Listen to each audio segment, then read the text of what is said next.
Hello అండి, welcome to my channel. ఈరోజు వీడియోలో చేదు లేకుండా కాకరకాయ కర్రీని ఎలా ఈజీగా ప్రిపేర్ చేసేసుకోవచ్చో చూసేద్దాం.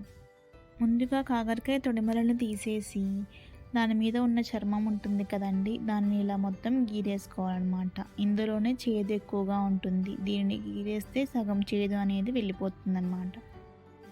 ఇలా అన్ని కాకరకాయలను గీరుకున్న తర్వాత వీటిని శుభ్రంగా కడిగేసి పక్కన పెట్టేసుకోండి. తర్వాత ఈ కాకరకాయలను వీడియోలో చూపిస్తున్న విధంగా గుండ్రంగా సన్నగా కట్ చేసుకోవాలి. ఇలా కాకరకాయలన్నింటినీ కట్ చేసుకున్న తర్వాత ఉప్పు మరియు పసుపు కలిపిన నీటిలో ఒక 10 నిమిషాల వరకు నానబెట్టేసేయండి. ఇలా చేయడం వల్ల చేదు అనేది పోతుందన్నమాట. ఇలా 10 నిమిషాల తర్వాత కాకరకాయలను బాగా స్క్వీజ్ చేసి ఒక బౌల్లోకి తీసుకొని పక్కన పెట్టేసుకోండి. స్క్వీజ్ చేసేటప్పుడు చేదు మొత్తం పోవాలన్నమాట. అలా స్క్వీజ్ చేసుకోవాలి. తర్వాత స్టవ్ మీద ప్యాన్ పెట్టుకొని అందులో 2-3 టేబుల్ స్పూన్ల వరకు ఆయిల్ని వేసుకోండి. ఆయిల్ హీట్ అయిన తర్వాత మనం ముందుగా శుభ్రం చేసుకున్న కాకరకాయ ముక్కలను మొత్తం వేసేసి లైట్ గోల్డెన్ షేడ్ వచ్చేంత వరకు వీటిని వేయించుకోవాలన్నమాట.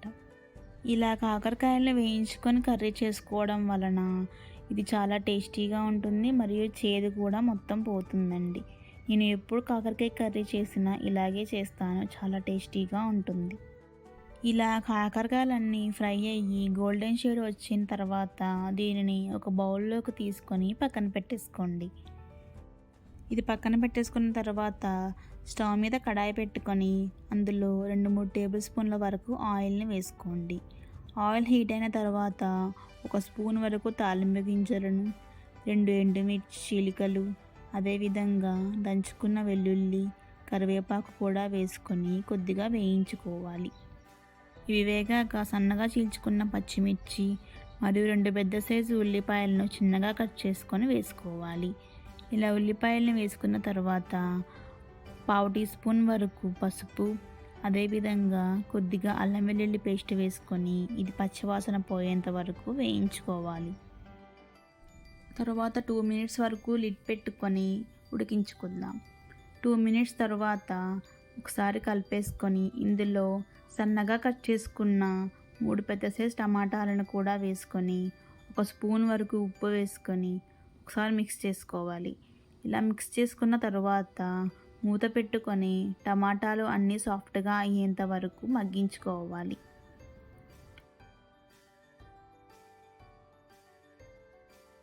ఒక 2 మినిట్స్ తర్వాత టమాటాలు అన్నీ ఇలా మెత్తగా మగ్గిపోతాయండి.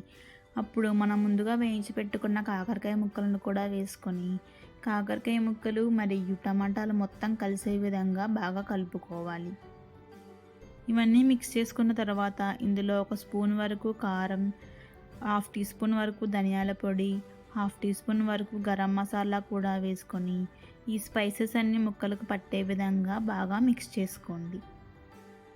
ఇలా మొత్తం మిక్స్ చేసుకొని 2 మినిట్స్ ఉడికించుకున్న తర్వాత చివరిగా ఇందులో కొత్తిమీర మరియు పుదీనాని కూడా వేసుకొని 2 మినిట్స్ ఉడికించుకొని దింపేసుకుంటే ఎంతో టేస్టీ అయిన కాకరకాయ కర్రీ రెడీ. ఈ కాకరకాయ కర్రీని నేను చెప్పిన విధంగా ట్రై చేసి చూడండి. కాకరకాయ ఇష్టపడని వాడు కూడా ఒక ముద్ద ఎక్కువగానే లాగించేస్తారు. నేను చెప్పినవన్నీ పాటిస్తూ ఇలా కాకరకాయ కర్రీ చేశారంటే చాలా టేస్టీగా ఉంటుంది మరియు చేదు అనేది అస్సలు ఉండదు. సో మీరు కూడా ఒకసారి ట్రై చేసి ఎలా ఉందో కామెంట్స్లో చెప్పండి. ఇలాంటి ఎన్నో రుచికరమైన వంటల కోసం నా ఛానల్ని సబ్స్క్రైబ్ చేసుకోండి. Thank you for watching.